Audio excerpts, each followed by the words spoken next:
Tonight, TNA, believe it or not, had a pay-per-view, Destination X, and it was pretty damn good. This is your review from Big Al and the Kick-Ass Wrestling Show.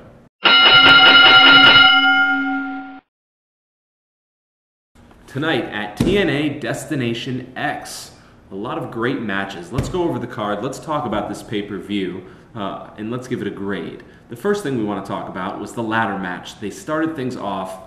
Outstanding match here. Amazing Red, Kazarian, who I love. Kazarian is awesome. I like that they took the mask off him. I think he's much better that way than he was as Suicide, because he does have good facial expressions, and he's pretty decent behind the mic. Anyway, Amazing Red versus Kazarian versus Chris Daniels versus Brian Kendrick. Not too fond of Brian Kendrick. He's okay.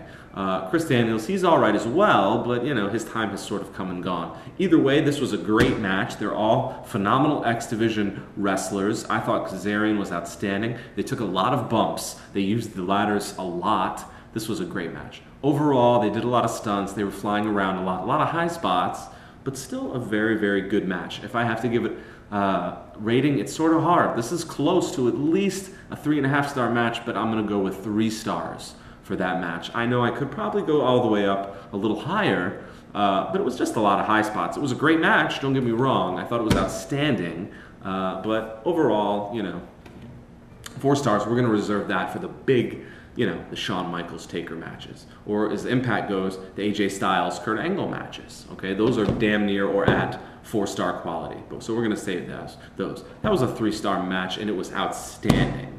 Great way to start off the pay-per-view. Then we had Ric Flair come out. Ric Flair is awesome. He came out in a wheelchair, which just looked funny. He really went at the crowd. He told some guy in the crowd, "Ask your mother about the Nature Boy Ric Flair." You know, that Space Mountain stuff.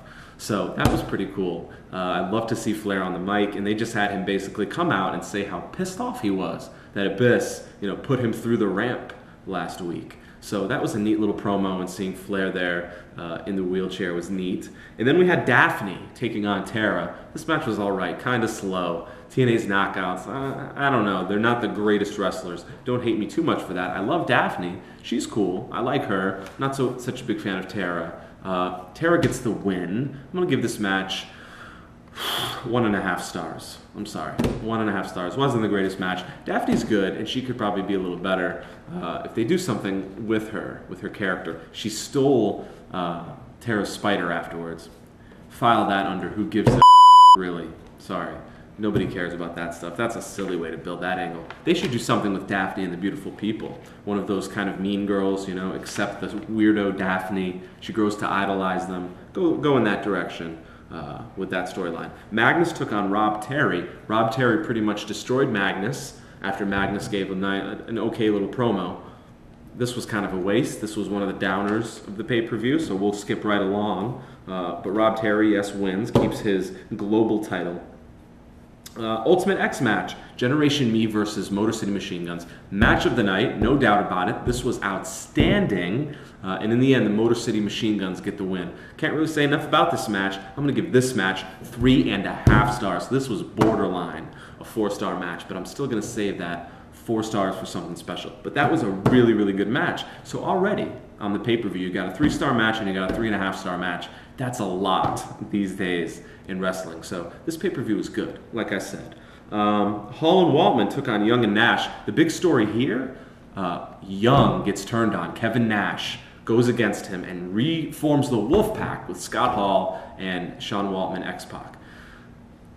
You know what? What the hell? Why not? It's not like Hall and Waltman were doing anything by themselves. It's not like Nash is really going to do anything by himself. I know I said don't stick these older wrestlers together, but you know, they're a recognizable force. They're probably better together. Maybe they can help get some guys like Eric Young over by feuding with them. I'm not against this reunion, okay? I like DX. I like bringing back some of the old teams if it still works.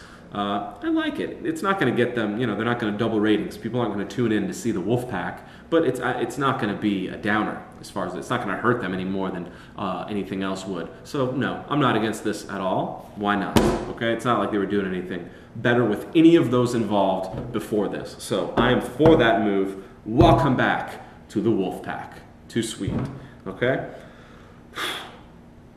Doug Williams defended his X title against Shannon Moore, and it was a pretty bad match. Doug Williams is not really an X Division wrestler, so it was good that after the match when Doug Williams defeated Shannon Moore, he got on the mic and said, you know, the X Division's a bunch of acrobats, it's not really about wrestling here, so that was kind of neat. At least a little character development, at least there's something to them. That has always been TNA's problem as far as I'm concerned. The character development, the storyline development is all over the place, so that was good. At least we know something now about Doug Williams. He doesn't like, you know, the typical X Division wrestler, the acrobat. So that was cool. At least give him something, all right? And he took makeup from some lady in the crowd and smeared it all over Shannon Moore's face.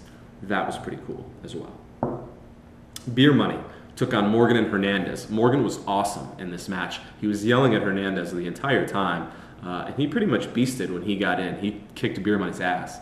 So eventually what ends up happening, Hernandez picks up the victory, but Morgan gets in there, lays it to him, and takes both titles and heads to the back. So I guess that's it for Morgan and Hernandez. I feel like I'm talking about legacy here. I guess that's it for Morgan and Hernandez. They're done, and Morgan has both the belts. So what are they going to do? They're still the tag team champions. We'll have to watch Impact tomorrow. Find out. Angle versus Anderson. This was an awesome match. At the end of it, Kurt Angle got the victory, but Mr. Anderson, after Kurt Angle exited, got his microphone and started talking some more trash to Kurt Angle. Anderson, he kept saying. Kurt Angle would be staying up at night repeating that in his head. The main event, things got a little crazy around main event time. Abyss challenging AJ Styles for the TNA World Heavyweight title. The match was pretty good. Classic, you know, big man versus a guy with speed match, speed versus power, and AJ Styles pretty much had most control of the match. Abyss had his moments. When it was all said and done, Ric Flair was on the ramp in a wheelchair. I thought he did an outstanding job yelling and screaming and wheeling back and forth. He's such a good heel, isn't he? He's still outstanding. And it was kind of funny to see him in a wheelchair. I mean, no offense to Ric Flair, who I love, but it was an interesting sight. At 61 years old, he's out there yelling and screaming on the ramp, you know, in a wrestling match. Some would say that's silly and stupid. I thought it was funny, great. Like I said, I would take Flair in a wheelchair over most of these young guys. I'm sorry, he's got it.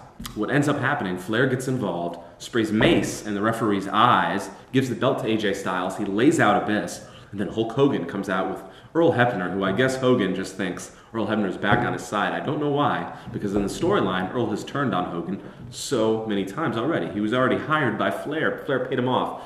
So he brings out Earl Hebner. Like I said, that doesn't make much sense. Abyss hits his choke slams AJ Styles through the ring, literally through the ring, which I thought was pretty cool. And then Ric Flair gets in there. Hogan tries to wheel him away. Ric Flair gets in there, goes through the hole. Desmond Wolfe comes out. He gets put through the hole. I thought it was pretty neat. So we have the beginnings, I think, of a four horseman group. Desmond Wolfe, Ric Flair, and AJ Styles under the ring, all in the hole, put there by Abyss and Hogan. That match I give 2.5 stars. Could have been a little better, but it was still a pretty good match. Overall, this was a very good pay-per-view. Had great matches. The storylines, you know, they didn't waste too much time with stupid interviews or promos and bad storylines. They pretty much stuck to the wrestling.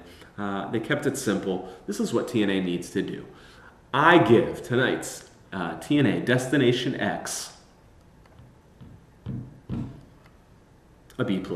I want to give this show an A-, but it was just lacking something. The build for this pay-per-view wasn't good enough. It didn't have enough star power. You know, like I said, RVD was not there. Sting was not there. The Pope, who's supposed to get a title shot at the next pay-per-view, was not there. There was a lot of things that they could have done better, but overall, the matches were great. They didn't waste a lot of time with dumb storylines. It was a good pay-per-view, and if you have a chance, you need to watch it, especially that Ultimate X match. That was outstanding. Motor City Machine Guns and Gen Me. So that's it, ladies and gentlemen. The the TNA Destination X review. We're going to give this show a B+. I'd give a lot of B+, but, you know, it's hard for me to give that A. I'm waiting for the big shows before I give those A's. What's going to happen on Impact? Where's everything going to go? Join me tomorrow. I'm going to have a review on that and Raw as well. This has been Big Al. Take care of yourself. Good night, everybody.